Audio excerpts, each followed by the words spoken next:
갈바닉 셀이라고 하는 게 있거든요. 이제 전기화학에서 또 하나 이제 등장해야 되는 거고, 아마 여러분 그거 브릿지 기간에 수업절에 뭐래도 조금 나올 거예요. 산화하는 반응 조금 언급이 될 거예요. 그래서 이제 얘가 뭐냐면 물질들 사이의 자발적인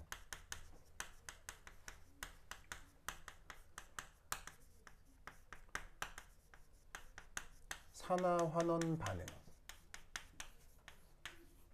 반응을 활용하여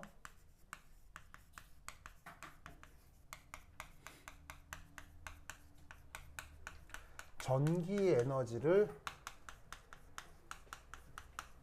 만들어내는 장비, 그거를 갈바닉 셀이라고 합니다. 그래서 이제 갈바닉 셀이라고 하는 녀석이 가장 중요한 게 자발적인 산화환원 반응.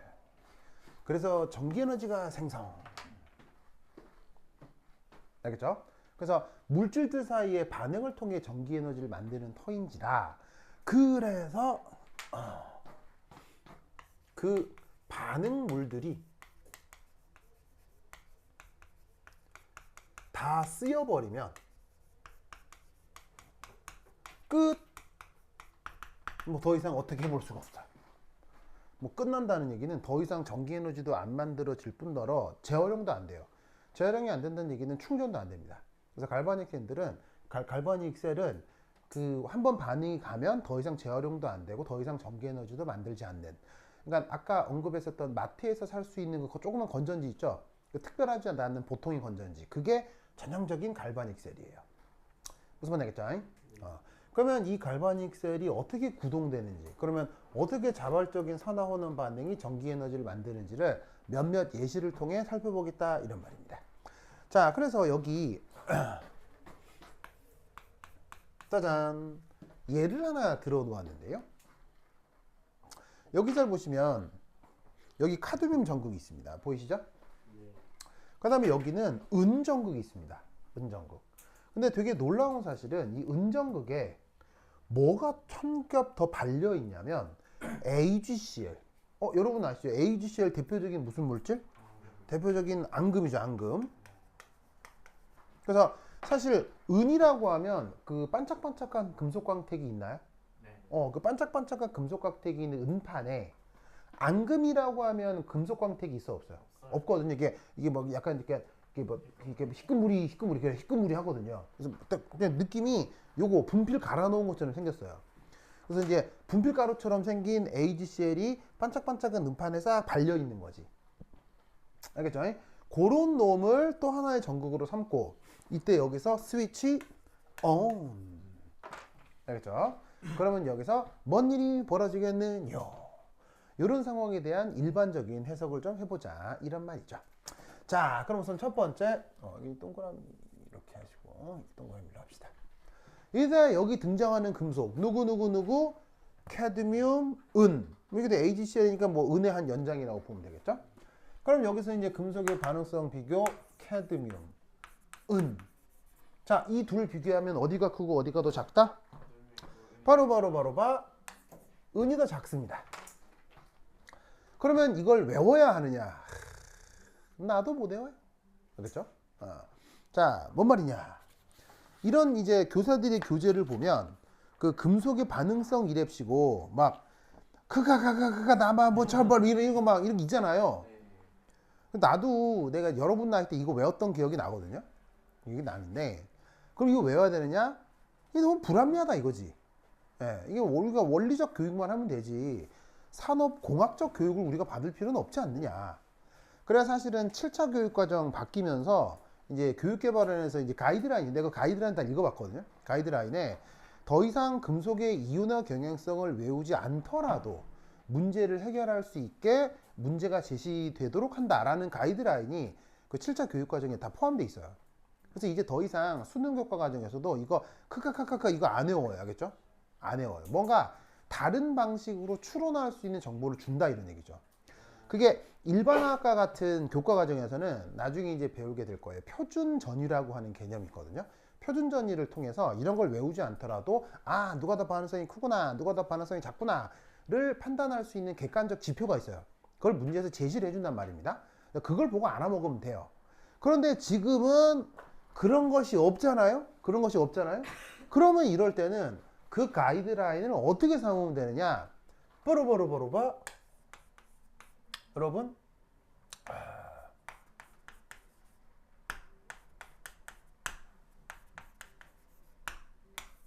짜잔 이런 걸 한꺼번에 뭐라고 그래요? 비금속. 귀금속. 귀금속. 자 봐요. AU 우리말로 금. 금. 골드. 그다음에 PT 이게 플래티넘 알겠죠? 그다음에 AG 이게 은. 이게 구리가 과연 귀하냐 이렇게 묻는다면 구리 은근히 비쌉니다.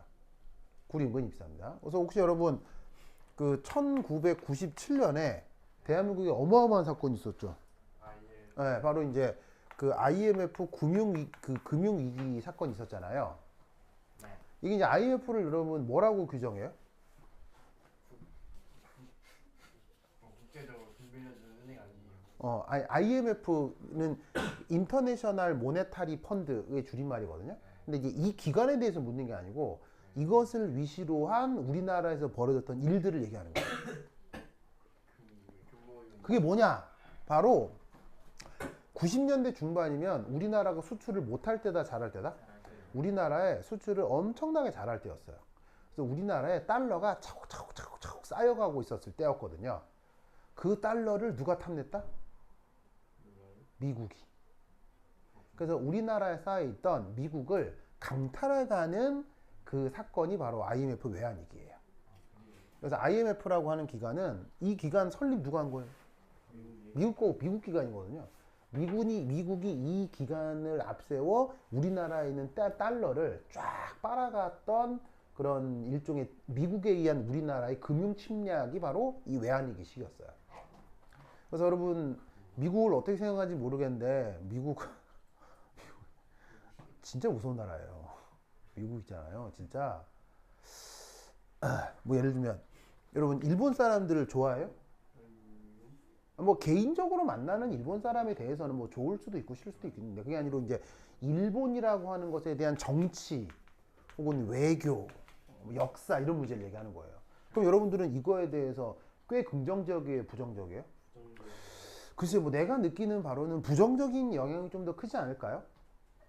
그래서 일본에 대해서 만약에 여러분들이 만약에 이런 문제에 대해서 부정적인 걸 갖고 있다.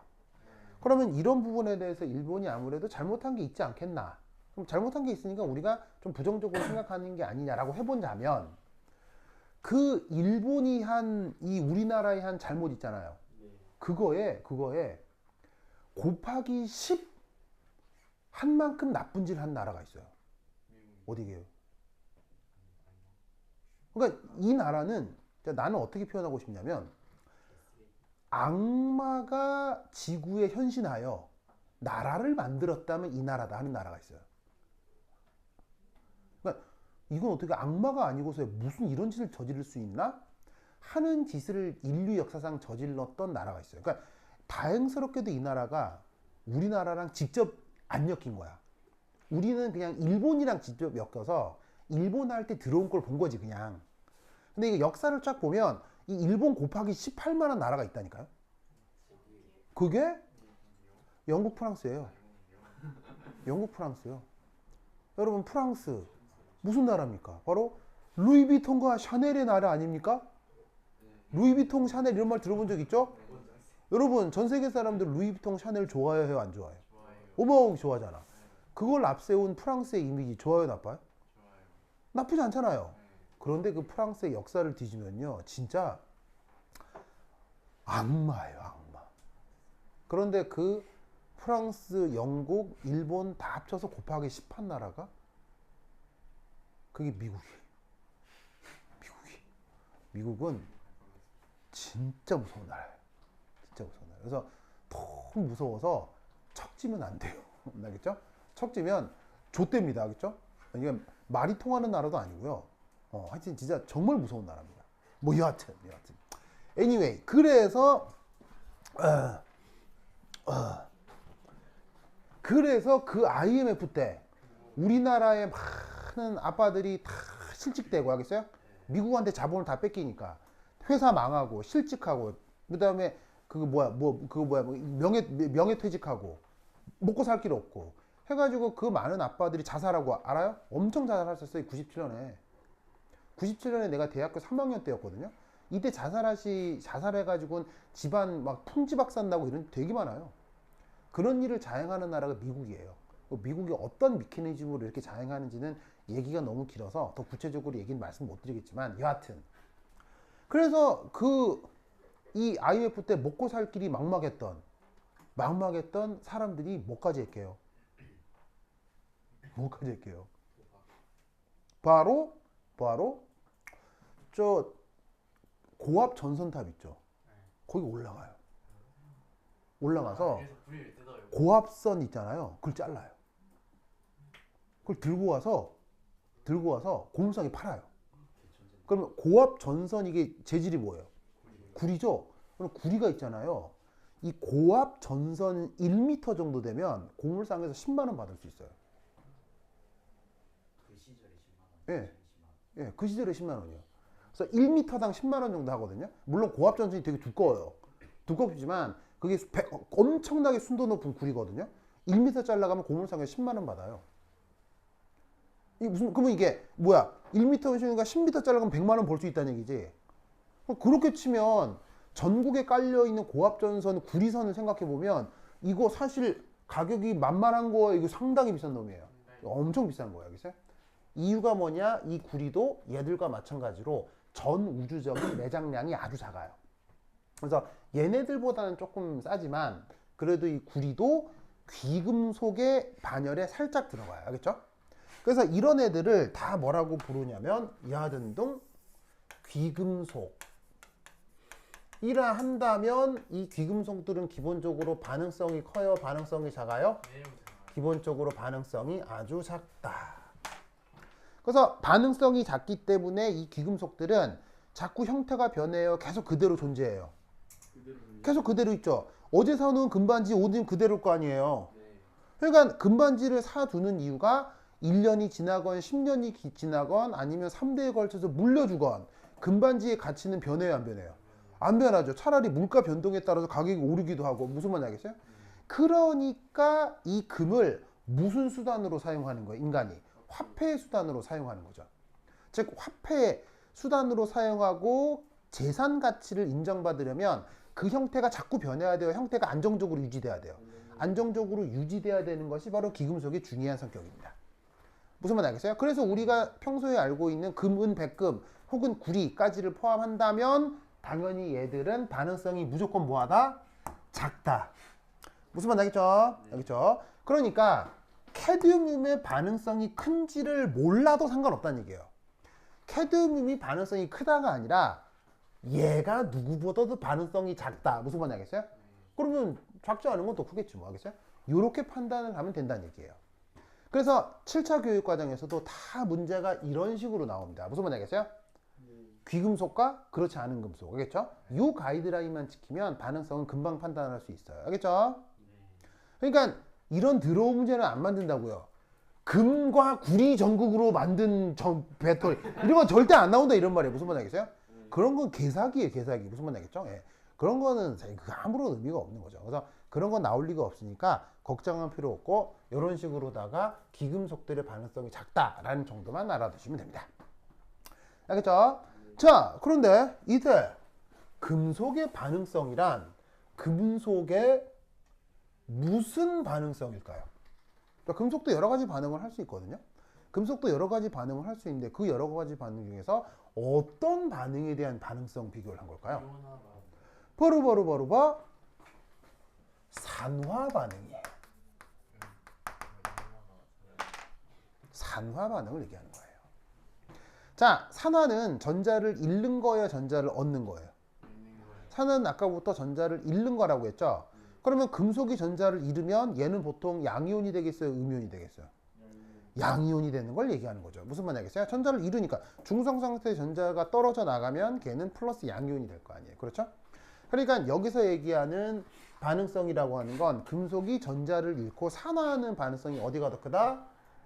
은이 더 작다.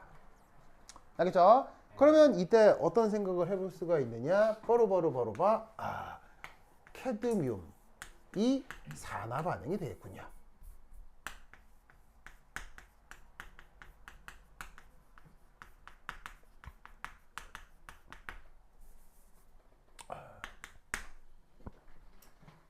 그러면 캐드뮴의 산화 반응 어떻게 쓸 수 있느냐? 요렇게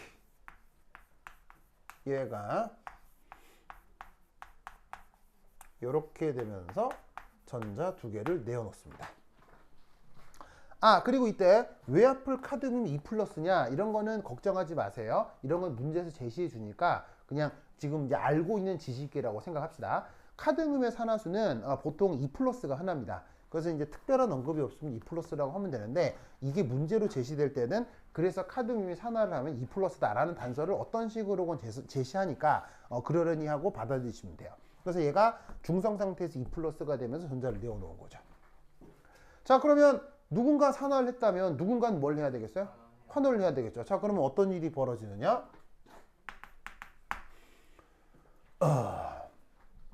그러면 어떻게 된다? 여기서 짜잔, 자유전자가 만들어졌죠?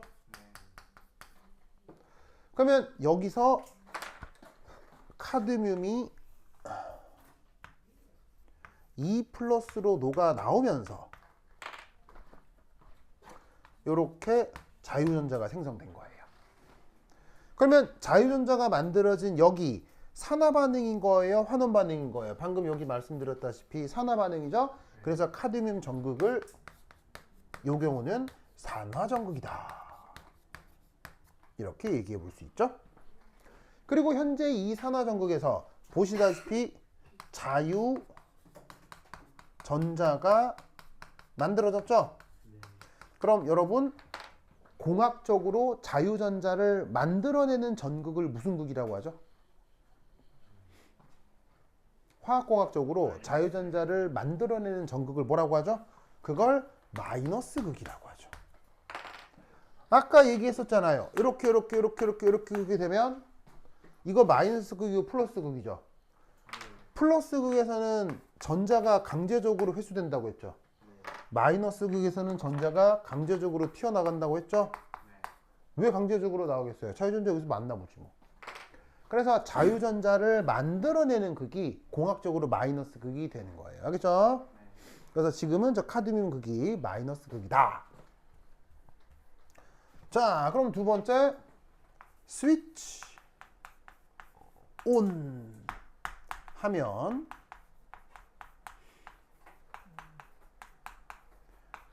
외부 회로를 따라 자유전자가 움직이겠네요.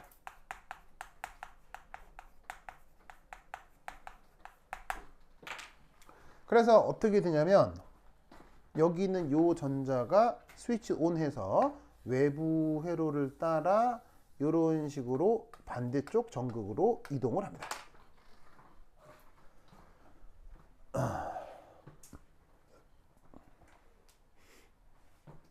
보이시죠?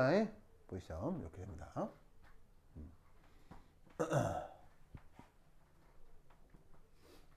자, 그럼 이때 3 자유 전자는 전자라고 하는 거 자체가 플러스 입자예요, 마이너스 입자예요? 전자라고 하는 것 자체가.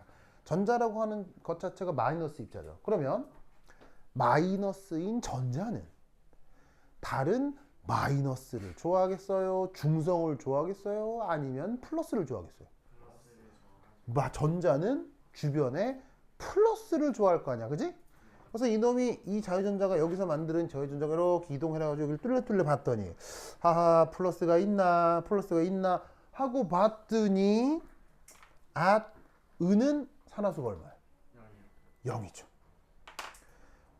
AgCl이 있는데 염소는 산화수가 얼마예요? 1 마이너스죠. 그런데 여기에 있는 AgCl의 은은 산화수가 얼마예요? 얘는 1 플러스죠. 그러면 이 전자는 누구 찾아가겠어요? 누구 찾아가겠어요? 얘를 찾아간다 이런 말이죠. 그래서 어떻게 된다?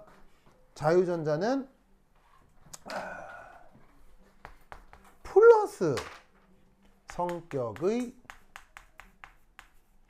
물질을 찾아가는 겁니다.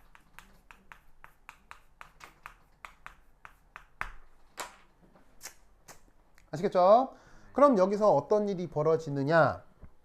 이쪽으로 자유전자가 이런 식으로 두 개. 자, 어디서 왔냐면 캐드뮴 전극에서 이 두 개의 전자가 이동해 왔죠. 그럼 얘가 닉이랑 반응을 하는 것이냐? AgCl 이랑 반응을 해야 하는데, 그러면 자 보세요. 여기에 있는 은은 산화수가 1 플러스고 염소가 1 마이너스잖아. 그지? 그러면 봐봐. 마이너스는 마이너스한테 딱히 관심이 있겠어요? 아무런 관심이 없겠어요. 아무런 관심이 없겠죠. 마이너스고 마이너스인데. 그러면 여기서 Cl 마이너스의 역할은 구경꾼입니다. 그럼 구경꾼이란 얘기는 이 Cl 마이너스는 특별한 반응 한다 안 한다? 할 리가 없다는 얘기죠. 그러면 어떻게 되느냐? 은이 여기에 있는 자유전자랑 반응을 하겠죠. 그럼 은 1 플러스가 자유전자를 받아들이면 뭐가 된다? 은 고체로 석출이 돼야 될 겁니다. 그리고 Cl 마이너스는 아까 말씀드렸다시피 반응성 있다고 그랬어요? 없다고 그랬어요? 이 경우 없다고 했죠? 그러니까 Cl 마이너스는 떨어져 나와야 되겠죠. 되십니까? 그런데 이때 카드뮴 전극으로부터 온 전자가 몇 개예요? 2개죠? 그럼 얘도 몇 개 반응해야 되겠어요? 2개, 2개, 2개 반응해야죠. 알겠죠? 이것이 요은인 환원 전극에서 일어나는 일입니다. 그리고 보시다시피 이 환원 전극에서는 반응식상 자유전자가 왼쪽에 있기 때문에 여기서는 자유전자가 만들어집니까? 소비됩니까? 자유전자가 소비되는 거죠. 이렇게 소비되는 거죠. 자유전자가 소비되는 전극을 공학적으로 뭐라고 합니까? 그걸 플러스 극이라고 하죠. 뭔 말인지 아시겠죠? 그러면 이 반응식을 다시 한번 살피면 AgCl 앙금 코팅의 일부가 자유전자랑 반응을 해서 은으로 돌아왔죠. 그리고 Cl-가 빠져나오죠. 어떻게 되느냐? 이 언저리에서 뾰병 뾰병 하면서 은 원자 2개가 석출이 되는 거예요. 원래는 AgCl로 덮였던 쪽에 은으로 다시 환원이 되면서 요 각각의 자리에서 Cl-, 요 각각의 자리에서 Cl-가 수용액 쪽으로 빠져나오는 거죠. 무슨 말 알겠죠? 그래서 자유전자가 와서 AgCl이랑 반응을 하면서 AgCl 어떤 자리에 은이 석출되고 염소가 빠져나오고 은이 석출되고 염소가 빠져나오고 이런 일들이 벌어진다 이런 말이지. 알겠죠? 그래서 이때 두 번째 이 녀석의 전체 반응식. 자, 전체 반응식은 어떤 것들을 조합하면 됩니까? 바로 산화 반응식하고 환원 반응식을 조합하면 되죠. 그럼 여기서 산화하는 전자개수, 환원하는 전자개수를 같게 유지를 하면 되는데 쓸 때부터 동일하게 유지를 해놨기 때문에 이 경우는 두 반응식을 고스란히 더해 주시면 되겠습니다.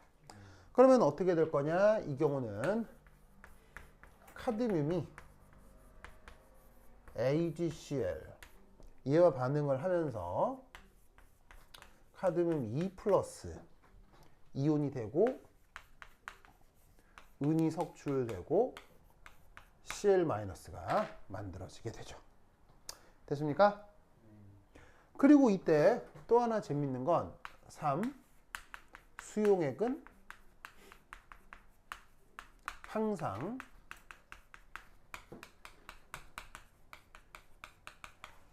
전하량 보존이 이루어집니다.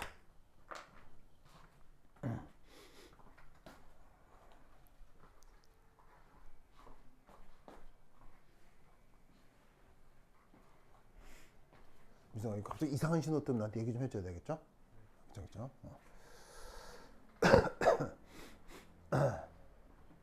자, 수용액이 항상 전하량 보존이 된다. 이 말 뜻은 뭐냐면 여기 잘 보시면 전하량 보존이 있죠.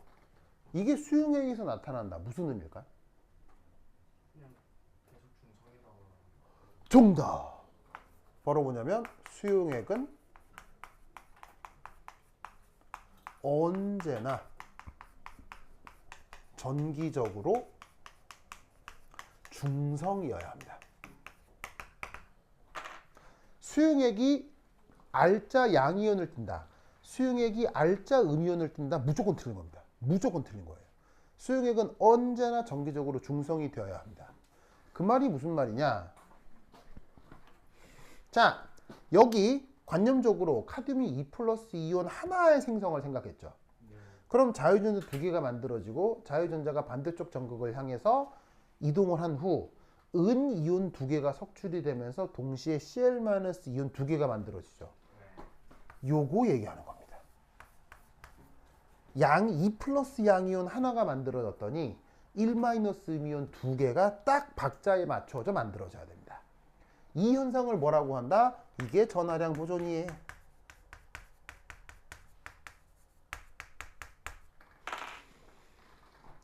아시겠죠? 아시겠죠? 이 논리를 꼭꼭 기억해 두시기 바랍니다. 자, 쓰십시오. 자, 풀기 마무리하세요. 질문 없죠? 없죠?